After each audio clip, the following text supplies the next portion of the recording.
selva indígena. Y de ahí arrancamos con el tema de hoy, que es cómo es la mejor manera de comunicar el evangelio a ellos. Entonces, ya sabiendo algo de la cultura, ya cuál herramienta vamos a usar para evangelizar y discipularles. Ok, eso sería hoy.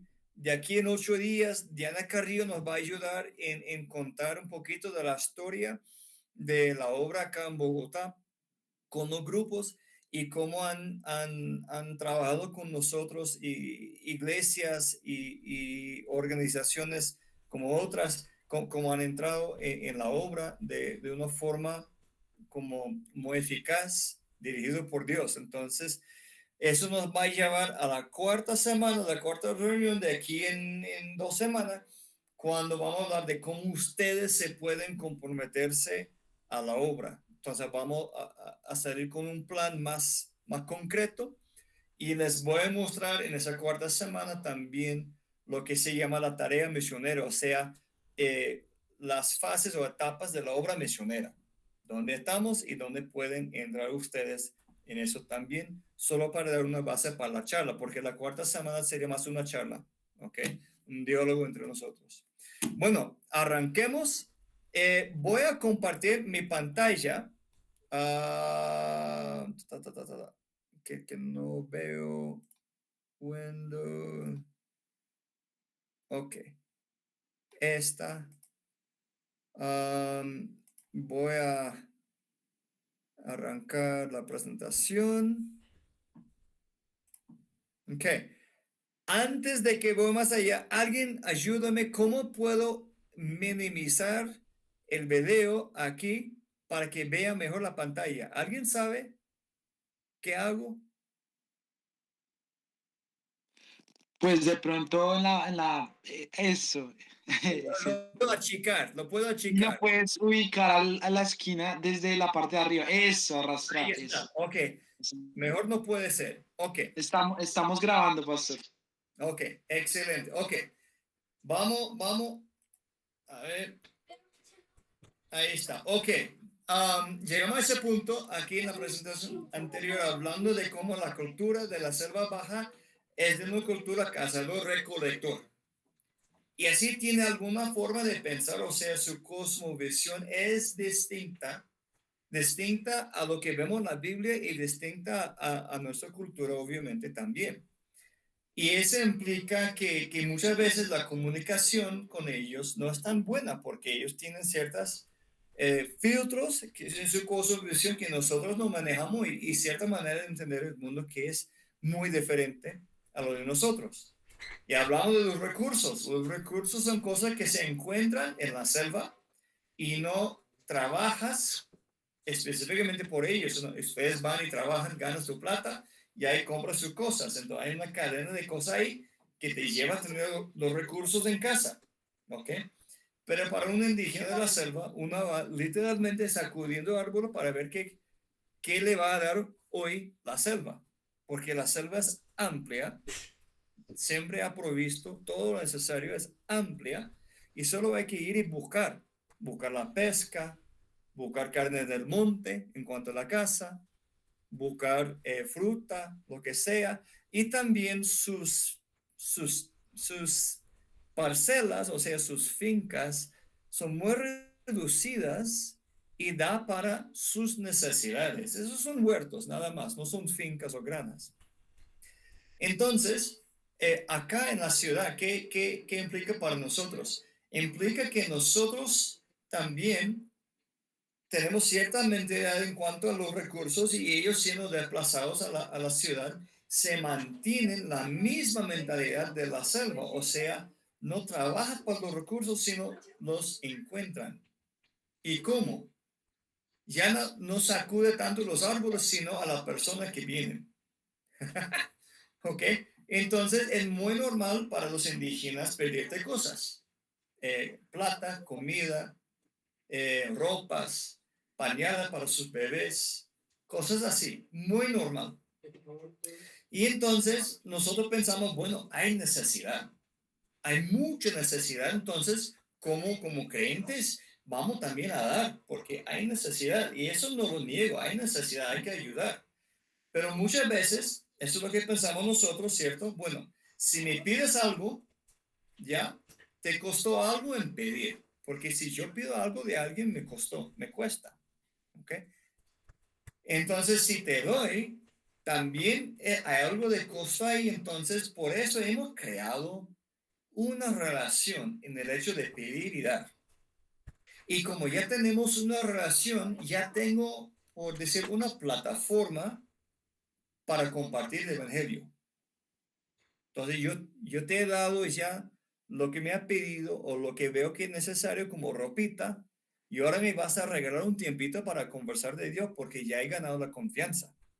Esto es lo que nosotros pensamos, ¿cierto? Esa es la lógica. Pero ellos no piensan así. El hecho de darles algo no crea una relación. Realmente no, aunque es difícil entender. Y tampoco les costó algo pedirles algo.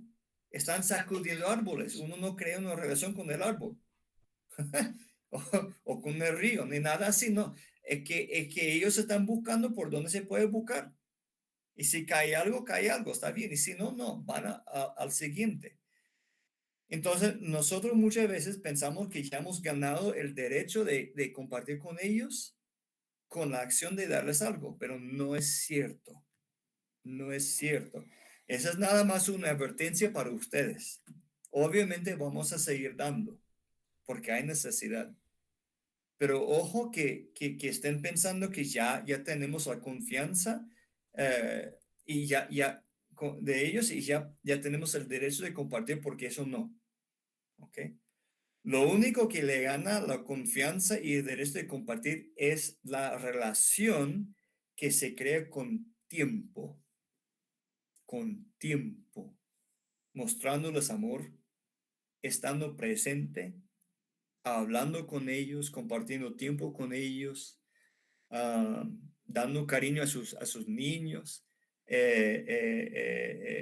prestando atención, escuchándoles y estando presente en el transcurso de tiempo, ¿ok? Y el tiempo es lo que nos cuesta más, ¿cierto? Es casi fácil ir y dar algo y compartir con ellos un folletico y ya, pero lo que necesitan ellos es tiempo. Con el grupo último, con quien trabajamos en la Parque de la Florida, pasamos casi 2 años con ellos, 2 años entrando, saliendo, compartiendo, hablando, trabajando, y después de 2 años ya tuvimos un grupito formado que escuchaba el Evangelio, pero tomaba tiempo. Y 2 años en el contexto de los indígenas es rápido, para que sepan. Ok, siguiente. Tiene un vocabulario distinto. Eh, no voy a meterme mucho en ese punto, pero en las culturas indígenas de la selva, en sus idiomas, no existen ciertas palabras que nosotros usamos para compartir el evangelio, ¿ok? En sus idiomas maternos, ¿ok? Lo que ellos manejan aquí, en el corazón, no hay palabra para, por ejemplo, el perdón. No hay palabra para sacrificio, misericordia. Muchas veces no hay palabra para pecado, como lo entendemos nosotros. Hay muchas palabras, por decir, evangélicas, que usamos mucho en español, que ellos no tienen una palabra que corresponde en su idioma. Entonces, muchas veces cuando predicamos el evangelio, no aterriza porque no tienen esos conceptos en sus corazones, porque no tienen las palabras. Es un vocabulario distinto. Solo para darles un ejemplo muy, muy, muy chistoso para mí, estuve trabajando con un grupo indígena en Perú y trabajando en la traducción de historias bíblicas. Y ellos, bueno, les compartí una historia, lo que pensé que fue muy simple, la historia del cobrador de impuestos y el fariseo cuando iban a orar. Un parábola de Jesús, ¿cierto? Y quería definir los términos, entonces le pregunté si sabía lo que era un cobrador de impuestos. Me dijeron que no. Entonces le pregunté qué son los impuestos. impuestos, impuestos. Y un buen cliente, me contestó, bueno, los impuestos, eso es lo que el gobierno me paga a mí, ¿cierto? Lo tenía al revés. Porque en su contexto ellos no pagan impuestos. Ellos reciben del gobierno, ¿no? No pagan. Entonces hay muchas palabras que usamos sin pensar, que ellos realmente no entienden bien por su cultura y su contexto, no porque no son inteligentes, es por su cultura y su contexto. Ok, voy rápido aquí porque quiero meterme al tema de hoy. Solo quiero dejarles con esta aquí, que es la realidad en hoy día en cuanto a ellos. Nosotros, bueno, según los estudios que yo he leído, nosotros pensamos que ahorita la población indígena de la selva está al 10% de lo que era, 10% de su pico, que era cuando llegaron los españoles a Sudamérica hace como 500 años, ¿cierto? Y desde aquel entonces ellos han sufrido explotación y trauma vez tras vez y han perdido, bueno, han menguado mucho en términos de su población y han perdido mucho de su cultura, mucho de su terreno. Y yo lo llamo apocalipsis por tres. Guerra, que siempre había, um, enfermedad que los extranjeros trajeron, como paludismo, eh, varicela, no sé qué más, la SIDA, TBC, y explotación, que hasta hoy día sigue, ¿ok? Todo eso sigue. Entonces, quiero que ustedes se pongan en los zapatos de ellos. ¿Cómo reaccionaría ustedes a la llegada de un extranjero cuando eso es la historia? La historia de guerra, enfermedad, explotación, la pérdida de cultura, la pérdida de todo eso. Y entonces, genera, genera cierta desconfianza en los de afuera. Uno, desconfianza. Y dos, esto crea un ambiente en que la relación que un indígena tiene con un extranjero gira por los recursos. Es decir, que te van a recibir, te van a recibir muchas veces pensando, ¿qué me van a dar? ¿Qué proyecto me van a armar? ¿Qué puedo extraer de ellos? Y de verdad, yo no creo que esto es, no debemos culparles por pensar así. ¿Ok? Aquí hay una frase muy fea que es la milicia indígena, ¿cierto? Tiene que ver con el engaño, con, con la duplicidad o lo que uno percibe de los indígenas, pero de verdad yo haría lo mismo en su lugar, haría lo mismo. Um, la explotación no para, ellos están siendo usados por los políticos hoy día todavía. Están en sus territorios los petroleros, los manaderos, están extrayendo cobalto y otra cosa de la selva ahorita, oro.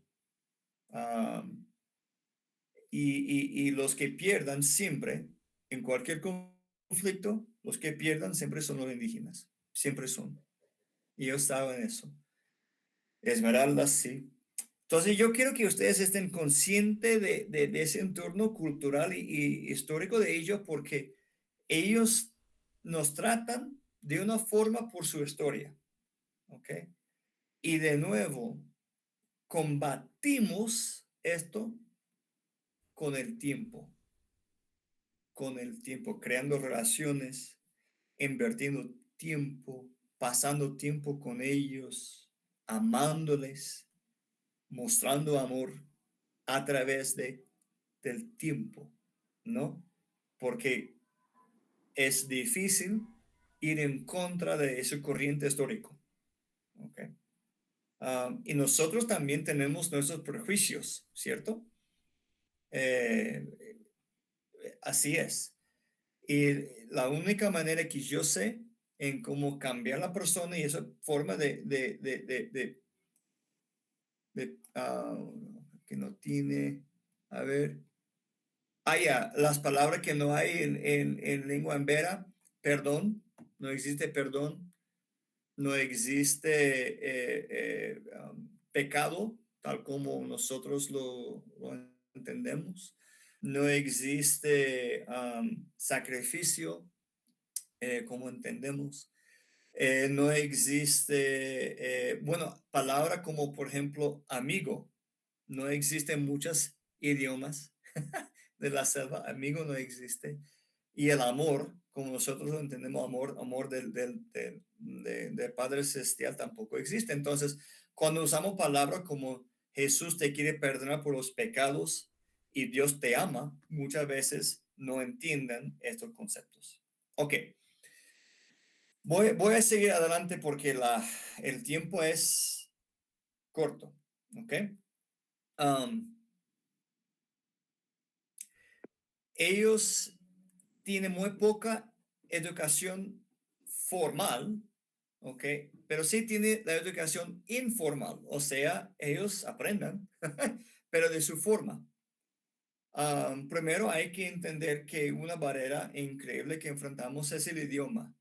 Aunque te saludan en español, y hablan algunas palabras así, realmente los envera chamí, los envera doble y los envera catillo no manejan el español, no muy bien, no muy bien. Entonces hay una barrera increíble en cuanto a idioma. Segundo, y eso sería el tema de hoy noche, es que son orales. Aprenden por el oír, no aprenden por leer. ¿Ok? Y ahí vamos a profundizar mucho, entonces no te preocupes ahorita, pero vamos ahorita a ese asunto de que son orales. Tres, aprenden por la mímica, es decir, que ellos aprenden por haber visto y observado a una persona hacer algo y lo copian, aprenden porque estás modelando algo y van por detrás de ti y copiando lo que haces por la mímica. Es decir, que no se puede ir y enseñar un tema y saber esperando que lo han captado. Tiene que verlo puesto en práctica. ¿Ok? Entonces, si quiero enseñar cómo es ser un discípulo de Cristo, tengo que vivirlo para que me vean. Um, Eso es algo que se complica todo un poquito más también nuestra nuestra estrategia. Ok, voy a seguir adelante al tema de hoy. Y esa presentación puedo poner también en el chat o enviarlo por WhatsApp para que tengan esos PowerPoint, no hay ningún problema. Ok. El tema de hoy es la oralidad. Ok, déjame poner el escenario. Voy a dividir el mundo en dos, y serán los impresos y los orales. Ok. Um, los orales son los que pueden leer, son los que no pueden leer, los analfabetos, o no quieren leer. Prefieren aprender por escuchar. ¿Ok? Yo conozco gente con sus doctorados que son orales todavía. Tienen una preferencia de aprender por escuchar. Los impresos son los que leen y buscan en libros, periódicos, etcétera, cosas por escrita como su manera preferida de aprender. ¿Ok? Estoy hablando de preferencias, no de inteligencia. ¿Ok? Los orales, igual como los impresos, son inteligentes. Los impresos son los que han pasado por años de educación formal y ya por preferencia buscan dentro de libros, ¿no? Y periódicos, lo que sea. ¿Ok? Y los orales son los que aprenden por oír. La mayoría del mundo, en porcentaje, la mayoría de las personas son orales. ¿Okay? Es como, de verdad, como 70% del mundo. Eso es un datico un poquito viejo, pero es como 70% del mundo es oral. Y 90% de la población rural, o sea, fuera de la ciudad, también es oral. O sea, nunca he conocido en mi vida un indígena que es una persona empresa. Los indígenas siempre han sido personas orales. 100%. 100% en mi experiencia. ¿Ok? Aprenden por el oír. Aprenden por el oír. Aprenden por historias, por dramas, proverbios, canciones, cantos, poesías, danzas, narrativas y otras actividades así. Así aprenden. No aprenden por materiales escritos, llenando los blancos, abriendo la Biblia y leyendo así de la Biblia. Así no aprendan. El problema que veo es que la mayoría de la obra misionera y de la iglesia está dirigida para empresas usando materiales escritos. Ahí está el conflicto. ¿Ok? Ahí está el conflicto. Muchas veces por ignorancia, preferencia, lo que sea, o por falta de otras opciones, entramos con material por escrito, sea folletos, sea estudios bíblicos, sea lo que sea, pero entramos con material por escrito y con esos materiales enseñamos a personas orales y muchas veces no entra, no entienden bien, ¿ok? No entienden bien. Ok, aquí hay una comparación entre orales y impresos. Y no voy por todo porque por el tiempo nos va a ganar. Normalmente tomo una semana literal para enseñar ese curso y tengo la hora, pero eso es una introducción, está bien. Aquí voy a dar una comparación entre orales y impresos. Los orales por la columna izquierda y los impresos por la derecha. Los orales, por ejemplo, tendrían pocos libros en sus casas. Los impresos hasta una biblioteca. Para dar una confesión, cuando mi esposa y yo nos casamos, a la tierna edad de como 22, 23 años, cuando nos casamos, juntamos nuestros libros, lo que tenemos ya, y contamos con más de 3,000 libros en la casa, con pocos duplicados. Soy una persona empresa. Por educación y por preferencia. Yo he tenido que aprender cómo mejor comunicarme con gente oral. ¿Okay? Los orales, a ver, no busca información dentro de libros, sino confían más en su memoria o tradiciones. Y los impresos buscan información por lo que he escrito. Pueden escuchar la misma canción varias veces, les gusta la repetición a personas orales. Los impresos se aburren con la repetición. ¿Y por qué? Es que los orales necesitan escuchar algo de forma repetida para captarla bien y tenerla en su memoria. ¿Ok? Porque recuerdan, no van a abrir un libro necesariamente para recordar algo. Tiene que memorizarla. Pero las personas empresas, como tienen sus libros, ellos no necesitan memorizar a nada.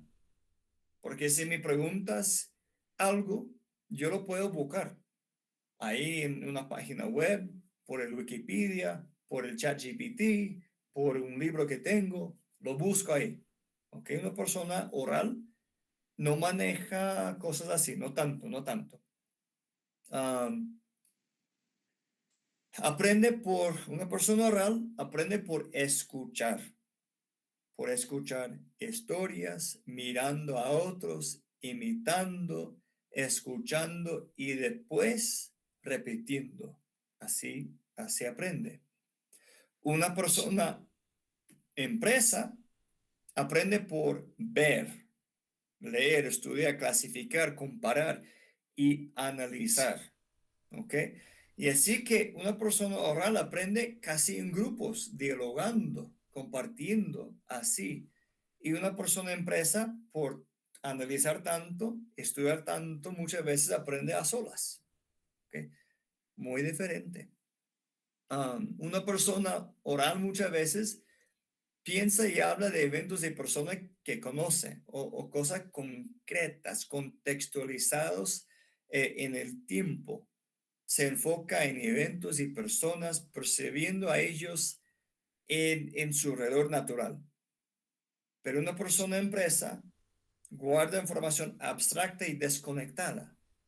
Hoy vamos a hablar de soteriología, algo así.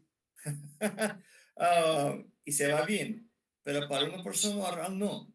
Una persona oral necesita escuchar de qué narrativas contextualizadas para entender mejor el tema. ¿Okay? Una persona oral para influenciar a alguien o cambiar de opinión a una persona, comparte una historia muchas veces, ¿no? Pero para una persona empresa, para debatir, ¿no? Muchas veces usa lógico, análisis, explicaciones. O sea, esos son dos, de verdad han hecho estudios con escaneos en 3D de los cerebros de las personas y han visto que las personas orales y empresas son físicamente diferentes. Entonces, eso es algo muy importante para entender. Estamos hablando no de inteligencia, no estamos hablando de, de, de, de tanto de capacidades, estamos hablando de preferencias, pero va profundo. ¿Okay? Eso es algo que toca en muchos aspectos de las vidas de las personas, cómo aprenden, cómo enseñan, cómo interactúan con las personas y cómo estudian. Y hay muchas cosas ahí que están implicadas ahí. Las personas orales aprenden con otros, hablando y dialogando, los empresos, solitos, pensando, apuntando y leyendo. Una persona oral aprende por observar e imitar, y hemos hablado. Entonces, ¿qué implicación tiene para mí como un discipulador? ¿No? No puedo solamente dar un material a una persona oral, sino yo tengo que vivir el evangelio en presencia de ellos para que me imiten, ¿ok? Para que me observan y observan. Y la implicación es que hay que, nuevamente, lo repito por la tercera vez, hay que pasar tiempo con ellos. Tiempo y en su contexto también, para que puedan observarme y imitarme. ¿Y qué dijo Pablo? Imita a mí como yo imito a Cristo. Es bíblico. Ok. Hay que hacer una actividad aquí que es algo que a mí me gusta hacer. A ver, abran sus micrófonos para contestar la pregunta ahí, ¿ok? Déjame explicar lo que estamos haciendo. Pero tienen que contestar, ¿ok? Tenemos un grupo tenemos cuatro cosas, ¿ok? Tres pertenecen al grupo y uno no. Martillo, un listón, o es como una tabla, un 2x4, algo así, un listón, un serrucho, ¿no? Una sierra, un serrucho y una llave ajustable, una llave para plomería, ¿ok?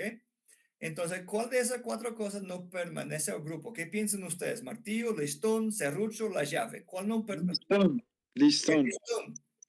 ¿Cuántos dicen el listón? Levanta la mano ahí en el grupo. ¿Cuántos dicen el listón?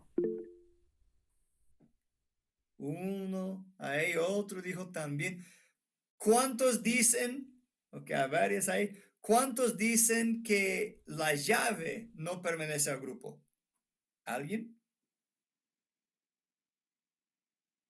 ¿Cuántos dicen que el martillo? Bueno, todos dicen el listón, veremos cómo es, porque es interesante ahí, que depende con quién estás hablando, una persona oral o empresa, ¿ok? Am, los empresas organizan según categoría, como en este caso, herramientas. Entonces, martillo, serrucho, la llave, todos son herramientas, ¿ok? Es su categoría. Pero una persona oral piensa más en el uso de las cosas. El martillo, el listón y el serrucho se usan juntos en la carpintería. La llave es para plomería o lo que dicen en Perú, gasfitería. Entonces no va. Entonces una persona oral diría la llave no va ahí con ese grupo. Interesante, ¿cierto? Si organizan la cosa según su uso, siendo oral, o su categoría más abstracto, siendo una persona empresa. Ok. Ok. Esa es la pregunta para hoy noche. ¿Qué tiene que ver el etnocentrismo con nuestras preferencias de aprender o enseñar? Esa es la pregunta. ¿Qué tiene que ver el etnocentrismo con nuestras preferencias de aprender o enseñar? ¿Qué es el etnocentrismo? El etnocentrismo es la tendencia que lleva a una persona, a un grupo social, a interpretar la realidad a partir de sus propios parámetros culturales. ¿Ok? Es decir, que mi manera de pensar es la mejor manera. Mi manera de interpretar el mundo es la mejor manera. Mi manera o mis preferencias son los mejores. Eso es el etnocentrismo. Entonces yo, como norteamericano, yo les voy a enseñar como norteamericanos, aunque son colombianos, porque mi cultura mejor. Ese es el etnocentrismo. Yo, como colombiano, estando en Colombia, voy a enseñar según mis preferencias, porque estamos aquí en debe ser lo mejor. Este es el etnocentrismo. Y no les estoy, no digo que ustedes son así, ¿ok? Pero todas las personas en el mundo tienen una tendencia de dar preferencia a su manera de pensar, ¿ok? Y cuando viene al aprender o enseñar, también tenemos preferencias, tenemos tradiciones, tenemos expectativas, tenemos, bueno, no, va más o menos así. Me enseñaron de tal forma, entonces voy a enseñar a otros de la misma manera. ¿Ok? Así va más o menos la lógica. Entonces, ya si fuiste evangelizado por un método, eh, por haber usado Romanos o por un folleto, por un sermón que un pastor predicaba, lo que sea, eso es como vas a evangelizar también a otros, o sería una preferencia. Si recibiste un discipulado por un material, para dar un ejemplo, la preferencia automáticamente sería discipular de la misma manera a otras personas. Quizás porque no sabe de otra manera o quizás piensa poner la mejor manera. Te doy un ejemplo que quizás todos van a entender. ¿Cuál es la versión de la Biblia más usada en las iglesias acá? ¿Cuál es la versión que más utilizan? Oh, ¿está congelado? ¿Me escuchan? Sí, sí, sí, te Ok, ok, escuchamos. ok, ya, ¿cuál es la versión que más utilizan?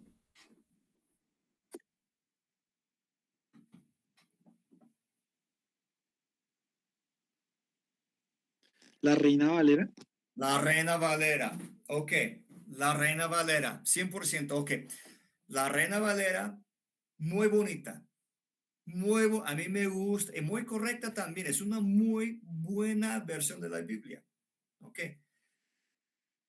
la usamos, no la usamos porque es bonita o muy buena, la usamos por la traducción, ok, siendo honesto, ok, estamos acostumbrados a la Reina Valera. Mi esposa, quien creció en Venezuela, tiene no sé cuántos salmos memorizados de la Reina Valera, eso es lo que sale de ella, sale de la boca. Y está bonita, pero es una idioma vieja, ok, antigua, que no se utiliza en el día, en la vida cotidiana, ¿ok? Pero la usamos. Entonces, cuando uno va a las calles para evangelizar, ya ahí saca tu Reina Valera para hablar con gente que no tiene trasfondo en la iglesia, muchas veces no entiendan las mismas palabras que estás usando o la gramática, por ser una gramática como antigua. Y es mucho más enfatizado este punto con los indígenas, con su español muy reducido. Pero muchas veces usamos la Reina Valera hasta con ellos. ¿Y por qué? Porque así fui yo discipulado o evangelizado en la iglesia. ¿Okay? Lo que los estoy diciendo es que todos tenemos que autoexaminarnos para encontrar esos puntos de etnocentrismo en nuestras vidas. ¿Qué prejuicio tengo? Y de ahí comenzar a separar las tradiciones y preferencias. Y son cosas buenas, ¿ok? Como la Reina Valera es buena, ¿ok? Pero separar esto de lo necesario. Realmente, ¿qué es el Evangelio? ¿Qué es el discipulado? Y no permitir que se mete tanta cultura nuestra y tradición nuestra en nuestra forma de compartir el evangelio.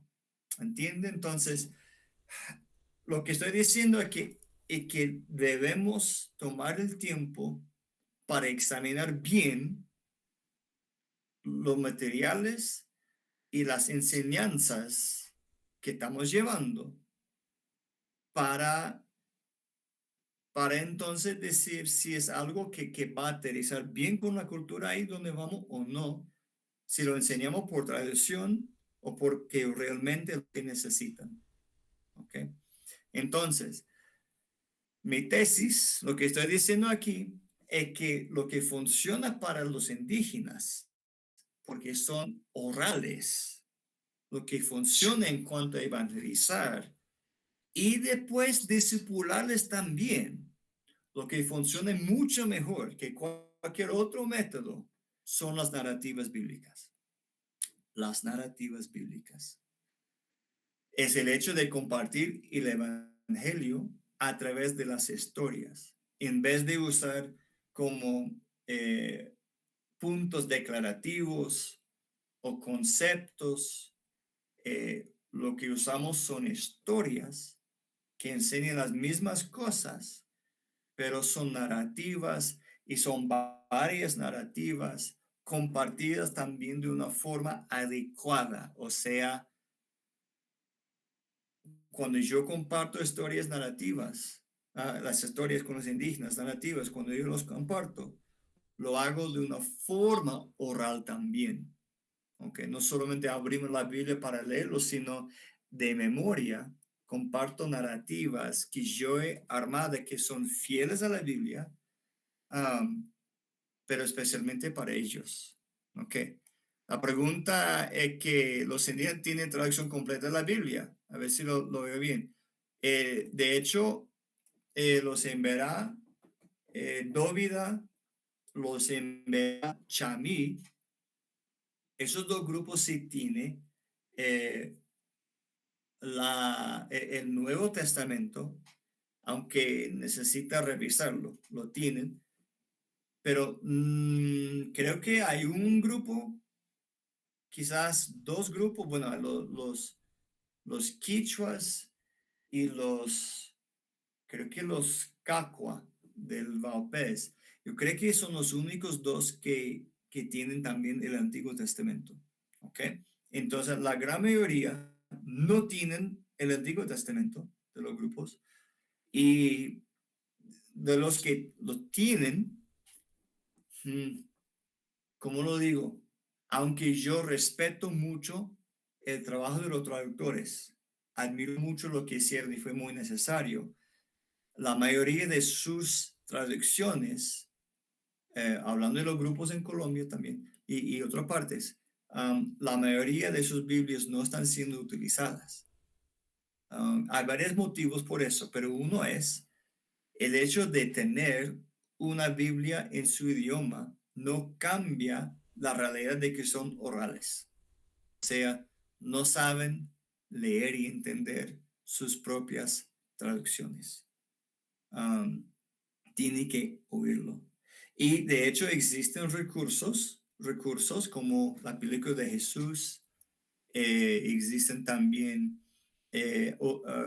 Lucas, y otros recursos que han sido como grabados y pueden como ver la película de Jesús o escuchar pasajes de la Biblia.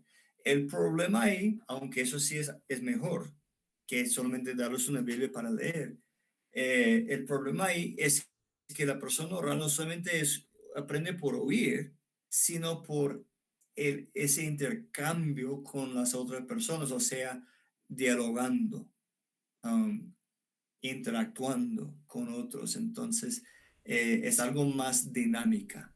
Y no solamente es oír, sino interactuarse. Pero por eso digo que las narrativas bíblicas son la mejor manera de compartir con ellos. Ok, aquí, ¿qué dice la Biblia? Algunos me dicen, no, tenemos que enseñar, evangelizar usando romanos, usando las cartas, usando las cosas que nosotros ya manejamos, porque es bíblico. Bueno, también las narrativas son bíblicas. Um, ¿Qué dice la Biblia? Nos muestra una manera en cómo deberíamos enseñar a los orales.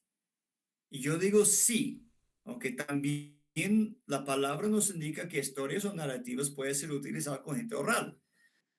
Bueno, Jesucristo enseñaba cómo. De vez en cuando con un sermón, pero mayormente usaba parábolas. Yo creo que hay como 29 parábolas en los evangelios que él usaba para enseñar a la gente. Y obviamente no las escribía para darles de una forma por escrito, sino él les hablaba, les dialogaba.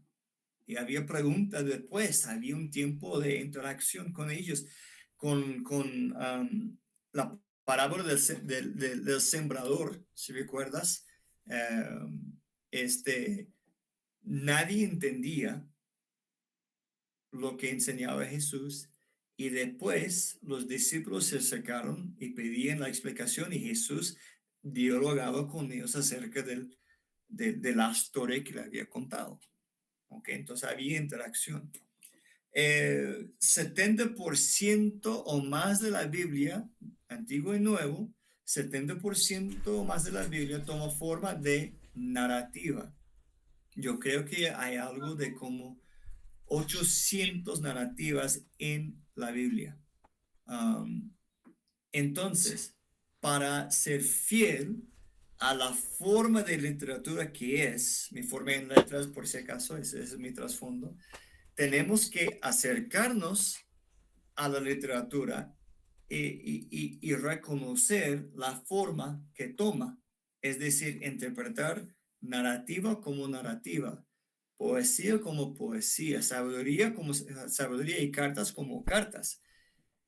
Y no podemos compartir narrativa, ¿no? Sin contar la narrativa, sino no estamos siendo fieles a lo que es. Y también la Biblia tiene su orden más o menos cronológico, o sea, Génesis hasta Apocalipsis, ¿cierto? Aunque los profetas menores y las cartas de Pablo están en orden por su tamaño, la Biblia en sí tiene su orden cronológico, que me lleva al siguiente punto, que es la Biblia, aunque tiene 800 narrativas en ella.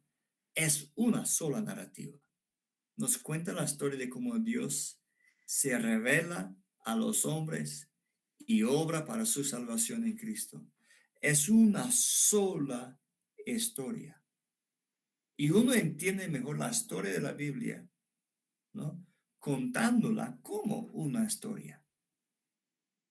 Pero muchas veces nos acercamos a la Biblia como si fuera nada más que una colección de dichos sabios y perdemos el sentido de la historia que tiene, ¿no? Desde la creación hasta Jesús y de ahí hasta Apocalipsis. Y no es necesario compartir todo eso para evangelizar a una persona, pero sí se necesita algo de la historia. Una persona oral necesita entender algo de la historia de la Biblia, del principio, del medio y del fin. ¿Cómo creó Dios el mundo?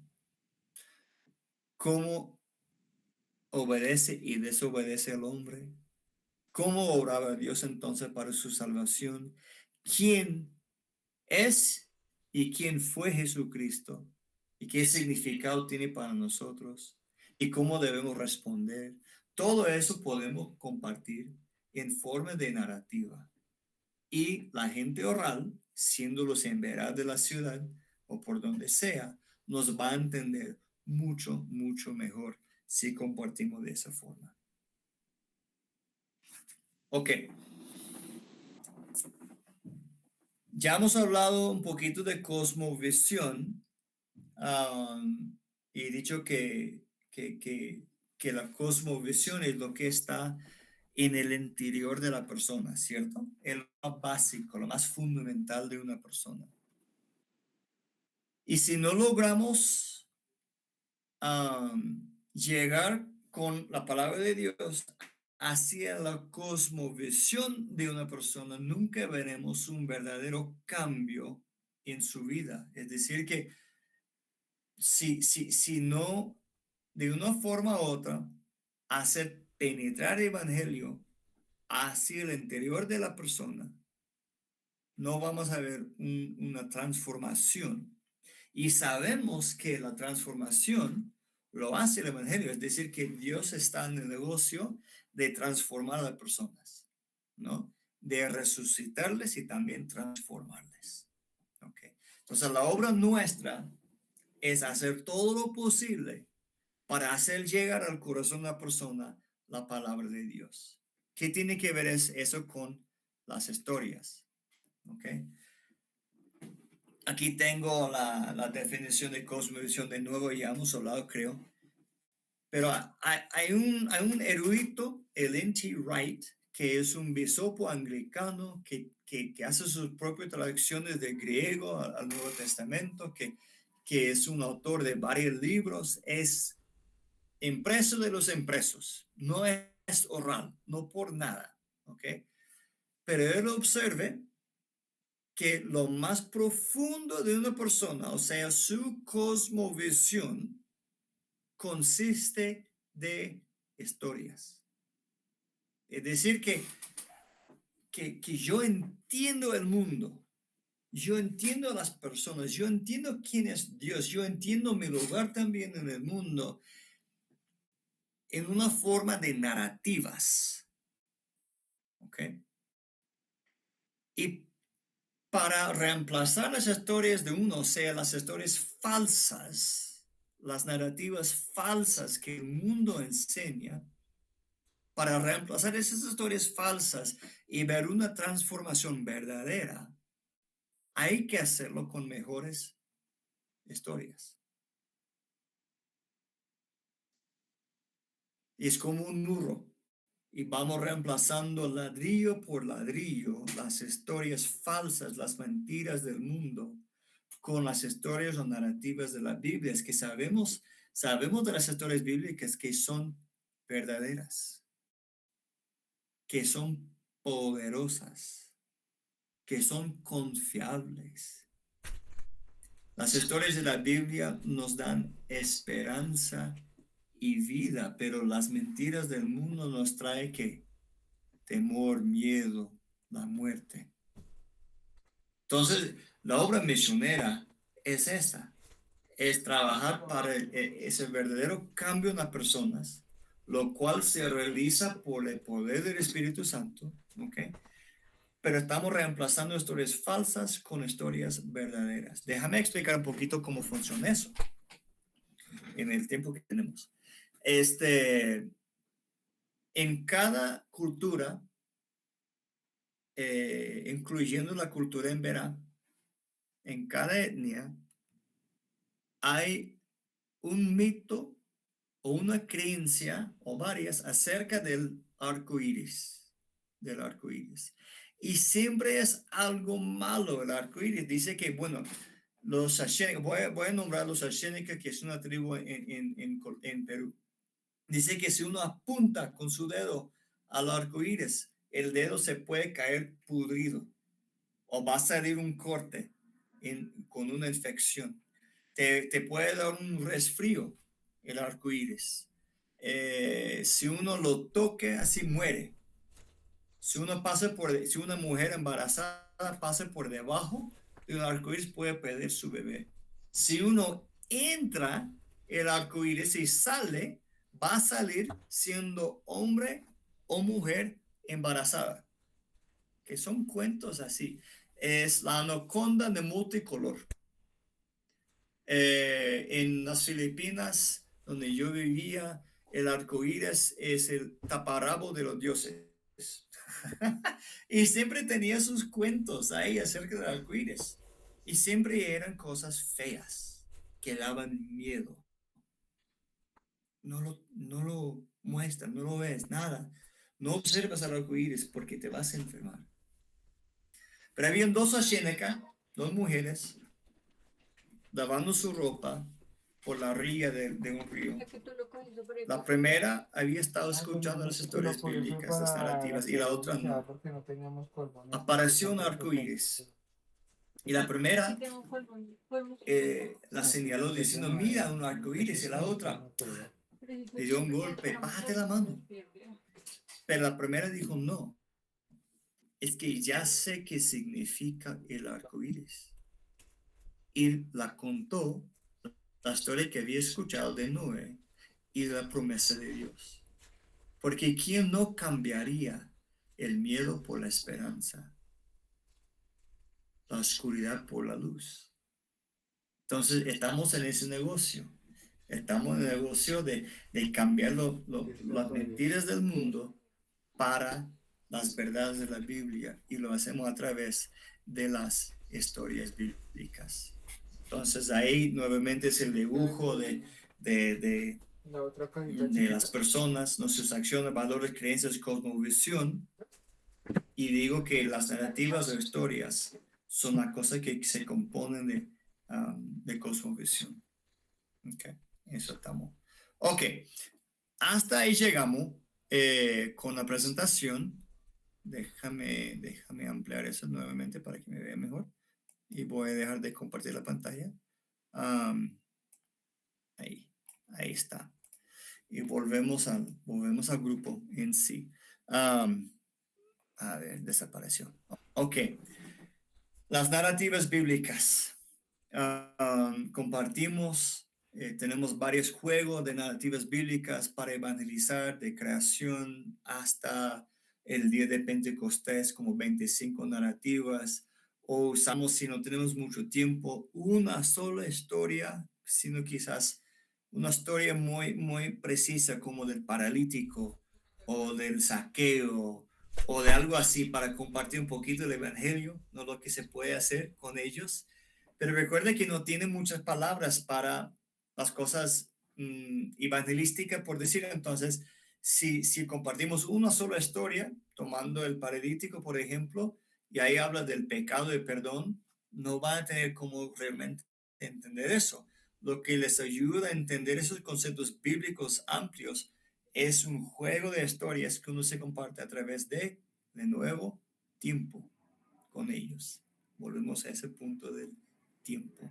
Ok, esto ha sido una introducción muy breve al tema de oralidad y las historias bíblicas, sin darles muchos ejemplos concretos, sin realmente enseñarles cómo hacerlo, sino nada más fue una introducción al tema. Mi compromiso es andar con ustedes. Si realmente quieren seguir con el tema y aprender más, estoy a la orden y yo les puedo ayudar. Tenemos 3 minutos más, 2 minutos más. ¿Qué comentario hay? ¿Qué pregunta hay? Abran sus micrófonos y compartimos un poquito esos últimos minutos. Pastor, si se puede tomar más minuticos, no se sienta presionado. Ok. Parece que hemos sido muy edificados. Como misionero, hay muchas cosas que aprendí hoy. De verdad, yo no sabía que los indígenas en verano no tenían esas palabras que en nuestra cultura son normales. Una palabra como el pecado, como perdón, como amigo. Entonces, yo he cometido el error de evangelizar indígenas en vera con mi cultura y yo he percibido que ellos no me entienden, no me comprenden, ¿sí? Ellos están en otro mundo y con esta charla he podido como entrar al mundo de ellos y decir, wow, o sea que he estado embarrando y Jesús no la embarra, o sea, él por eso usó historias bíblicas, él usó parábolas, o Ujú. sea, ¡fu! Como que me quitó una venda de los ojos. O sea, Jesús es un misionero increíble. O Así sea, Jesús es. sería un misionero indígena increíble. Y por otro lado, creo que la barrera para alcanzar a los indígenas se me incrementó. O sea, yo sabía que son pueblos no alcanzados, pero con lo que usted me acaba de decir que el Nuevo Testamento en la lengua de ellos no es suficiente porque ellos no saben leer. Yo no Sí, había caído en cuenta de eso, ellos no saben leer. no ¿De qué saben. sirve que tengan el Nuevo Testamento sin lengua, sin ellos lo tienen arrumado? Si Mm, nosotros no lo leemos, que muchas veces nuestra Biblia, que sabemos leerla, ahora imagínate ellos, entonces realmente la barrera es mm. muy grande y hay que crear material para ellos. Nosotros tenemos y estamos inundados de material para nuestra cultura, pero ellos no tienen nada y aún así tienen hambre de Dios, ¿no? Así Entonces es. hay mucho, la mies es mucha, o sea, de verdad que hay mucho trabajo por hacer. Muy cierto. Así es. Gracias, hermano. Veo la mano ahí. Diana. ¿O quién levantó la mano? La mano ahí. Ahí está. Yo paso. Allá. Tengo una preguntita. ¿A ellos se pueden evangelizar con gráficos? Sí, depende, uno debe conocer la cultura porque todos los gráficos es idioma simbólico, ¿ok? Ah, entonces nosotros entendemos los símbolos de nuestra manera y ellos quizás tienen otro trasfondo y no entienden de la misma manera, pero si no así, con dibujos, eh, símbolos así se puede. Una cosa que hemos hecho con mi equipo es que enseñamos una historia de forma verbal, pero hemos repartido como cartulina a ellos con lapicero, lo que sea, con colores, y hemos pedido que ustedes de lo que entienden la historia, diseñenme algo, ¿no? ¿Cómo entienden la historia? Ellos mismos van dibujando y de ahí van recontando la historia, ¿ok? Otros utilizan como la tela de las historias, no sé si lo han visto, que tiene es como un pen que tiene varios como 40 dibujos de uno representando cada historia. Se puede utilizar, pero que no sean gente blanca, ¿ok? Que sean, porque tiene que visualizarse también en la historia. Entonces sí se puede, pero entre más conocimiento cultural, mejor. Okay. Ojalá un Jesús indígena, un Jesús, ojalá traducir las historias a la cultura de ellos, que eso es lo que haría el Señor Jesús, ¿no? Es un gran trabajo que tenemos que hacer. Algo que entiende, pero sí se puede. Con películas y con gráficos se puede, pero después de estudiarlos un poquito, pero sí se puede. Muy bien. Muy bien. Bueno, buenas noches. ¿Quién más? Pilar. Pilar, Sí, veo la buenas mano ahí. noches, pastor. Bendiciones para todos. Bueno, Bendición. yo creo que escuchando al pastor y pues de pronto con algunas experiencias que el Señor nos ha permitido vivir, trabajando con indígenas, creo que el recurso al cual o los recursos a los cuales nosotros podemos apelar es teniendo en cuenta, o mejor, de alguna manera pudiendo comparar la enseñanza que nosotros damos a los niños poderla compartir con ellos, Ujú, porque ellos tienen una forma de aprender ujú, muy sencilla y podemos llegar a ellos de manera sencilla, no enredándonos tanto, dejando muchas veces de pronto aún ujú. esos términos teológicos, conocimientos teológicos profundos que nosotros tenemos y presentarles el Evangelio de forma tan sencilla como se lo enseñamos a un niño. De Así es. manera, con palabras sencillas, con juegos, con lúdicas, como enseñarle a un niño colocándonos de alguna manera en la posición de ellos, como si estuviéramos trabajando con infantes. Un infante no conoce lo que es pecado, él no entiende la palabra que es pecado, qué es redención, qué es reconciliación, qué es sacrificio. Los niños no entienden eso, pero si se lo explicamos, se lo enseñamos, lo pasamos de manera sencilla y única, ellos lo van a poder entender. Así es. Así es, hermana, si le entendí bien. Dos cosas ahí. Ok, sí, hay que enseñarles de una forma más simple, como si fueran en un sentido niños, aunque no son niños. Okay, hay que reconocer, son adultos con problemas de adulto, con conceptos del mundo de adulto, pero es el idioma que es una barrera. Entonces, estoy seguro que muchos de ustedes manejan el inglés. Entonces yo podría enseñar ese curso en inglés y algunos de ustedes traduciendo, pero si yo lo haría con un inglés muy complicado, ¿ok? Voy a perder la mayoría del grupo, aunque son adultos y muy inteligentes. El idioma es tenaz, es una realidad, ¿ok?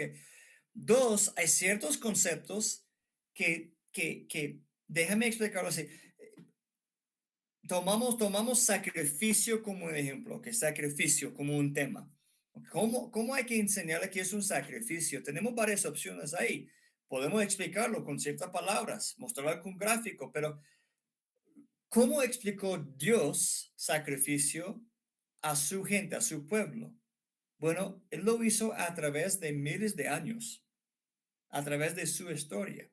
¿Ok? ¿Cómo lo hizo? El primer sacrificio se ve en la caída del hombre cuando mató animales para darle su ropa. ¿Ok? Hubo algo, tenía que morir para cubrirles. Segunda historia, Caín y Abel. Tenemos ofrendas que son sacrificios y uno es aceptable y el otro no. Se desarrolló un poquito el concepto. La tercera oportunidad con Noé, él construye un altar, da un holocausto, el aroma es agradable a Dios. Uno ve que ya más complejo, de ahí venimos al Génesis capítulo 22, cuando Dios le pide a Abraham sacrificar a su hijo, lo cual no tiene que hacer porque Dios provee un reemplazo, un sustituto, ¿ok? Un carnero ahí, ¿ok? Entonces Dios va desarrollando el tema, ¿no? En la Biblia hasta que lleguemos a Cristo y Él cumple todo lo que es un sacrificio. Y entendemos mejor el sacrificio de Jesús por haber escuchado de esas historias del Antiguo Testamento. Y muchas veces cuando Jesús enseñaba algo del Nuevo Testamento, dijo cosas como, ustedes recuerdan y les hace recordar una historia del Antiguo Testamento. Recuerdan de la viuda, ¿ok? Que Elías ayudó. Recuerdan al señal de Jonás, así hablaba.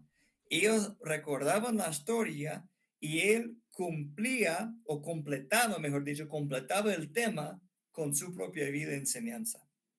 Entonces muchas veces enseñamos así, como si fueran niños en términos de idioma, pero también llevándoles a través de la Biblia poco a poco, desarrollando esos temas para que tengan un concepto bíblico del perdón, del sacrificio, del amor, del pecado, porque la Biblia nos enseña todo eso, pero a través de varias historias.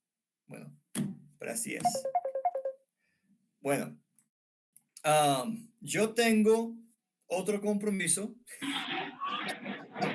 pero voy a dar como 2 o 3 minuticos más. Si tienen, 3 días sin miel en la casa y como si nada. ¿aló?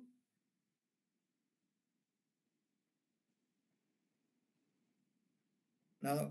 Ok. Bueno, ah, lo dejamos así entonces, para que ustedes estén pensando. Diana nos va a ayudar, Diana Carrillo nos va a ayudar de aquí en 8 días. Ella tiene también mucha experiencia, ya son 3 o 4 años trabajando con las narrativas bíblicas. Entonces, que vengan con sus preguntas para ella. Ella ya es experta, ¿cierto, Diana? No va a tener problema. Ella también puede contestar de su experiencia algunas preguntas y vamos con el tema también. No, vamos a dar algunos retoques en esas 2 semanas al tema, porque es un tema así súper importante.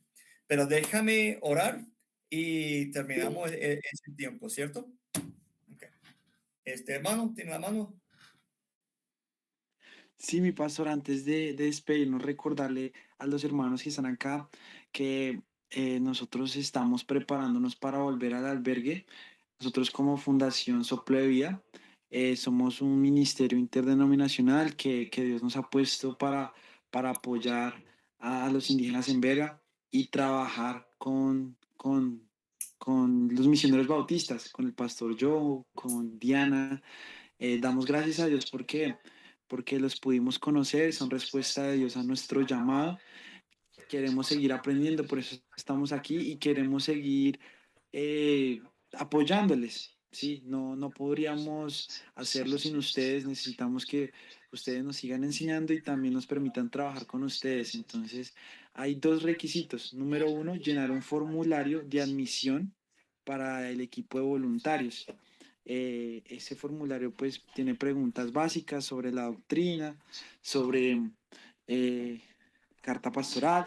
Entonces, si estás interesado en ser un voluntario del programa Indígenas en Vera, eh, puedes solicitarnos el formulario para que lo vayas diligenciando y vayas enviando ese formulario. Y segundo, la idea es volver al albergue, volver con los misioneros, volver para el mes de agosto, de septiembre, retomar nuestras visitas. Ellos están visitando el albergue los días sábados y los días jueves y martes, si no estoy mal. Eh, entonces, pastor, eh, ¿para cuándo podríamos volver a retomar las visitas con ustedes al entregarles los formularios y ya tener las personas organizadas? Creo que ya se puede. Entonces, si tiene un formulario, ya hay la referencia pastoral, cosas así, ya con eso ya podemos avanzar. Para decirlo muy claro, para que me entiendan, porque se pierde un poquito la comunicación, no soy el líder del equipo, me han pedido a mí ayudar con esa clase, con esa orientación, ¿ok? El líder del equipo es otro, es el Santiago Timan y su esposa Eden, y ellos están a la orden para ayudar, y ellos entienden mejor el horario también del ministerio, ¿ok? Y por dónde hay necesidad y dónde ustedes se pueden involucrarse, sea de forma muy constante o de vez en cuando, depende de lo que pueden hacer, ¿ok? Y según el nivel de compromiso de ustedes, serían las oportunidades también del ministerio. Si pueden ir una vez cada 3 meses, es el compromiso es así. Entonces, ¿qué pueden hacer? Hay ciertas cosas que pueden hacer. Si es ya me comprometo a ir cada día a aprender hasta el idioma y pasar la vida con ellos, bueno, ese es el otro, otro extremo. Entonces, vamos a ver cómo utilizarles de la mejor manera en el ministerio para que sean eficaces y útiles en el ministerio sin causar un daño, porque se puede causar daño si no se cuida bien. Pero sé que Dios tiene algo, un plan maravilloso para este grupo y el ministerio. Y estoy muy animado por ustedes, verles acá y ver el compromiso, y que sigamos adelante. Pero ya se puede con ese formulario ponerse en contacto con Santiago, y de ahí ya arrancar nuevamente con el ministerio. Así se puede. Gracias a Dios, sí, señor. Estaremos entonces en contacto y yo por ahí le quería hacer unas preguntas más respecto a la cultura. Estoy como una esponjita. De verdad, estoy muy, muy admirado. Gracias, pastor, por este tiempo. Entonces, ya para no tomar más minutos, podemos orar y despedirnos. Amén. Ok. Pastor, por favor. Ok, oremos. Dios te dé gracias nuevamente ya al terminar ese tiempo, porque fue posible hacerlo, no había problemas técnicos ni nada así. Dios, esos son temas amplios y esos son introducciones nada más a lo que puede ser una vida de estudios y compromiso. Pero Dios, yo simplemente confío en ti, que ya tengas un plan para no solamente para ese grupo, sino cada persona aquí en cuanto a la obra, Dios, y que seamos sabios y que seamos muy intencionales y que seamos comprometidos también a la obra. ¿Y por qué? Porque queremos ver la extensión de tu reino, queremos ver que los en Verá y otros están escuchando de una forma comprensible el Evangelio y que estén entrando ellos en tu reino, como hijos adoptados, hermanos nuestros también, para que seamos todos juntos en esa obra, Dios, y porque en el futuro estamos viendo un tiempo cuando cada lengua, nación, tribu están ahí por el trono, alabándote, diciendo, Santo, Santo, Santo, es el Dios Altísimo. Oramos, Dios, en el nombre de Cristo. Amén y amén. Muchísimas gracias con todos. Que tengan muy buena noche. Muchas gracias, de verdad, muchísimas Buenas gracias. noches. Que Dios los Gracias. Gracias a ustedes también por conectarse. Dios los Gracias. guarde. Gracias. Dios los bendiga. Gracias. Bendiciones. Bendiciones. Chao. Bendiciones para todos. Bendiciones. Feliz noche.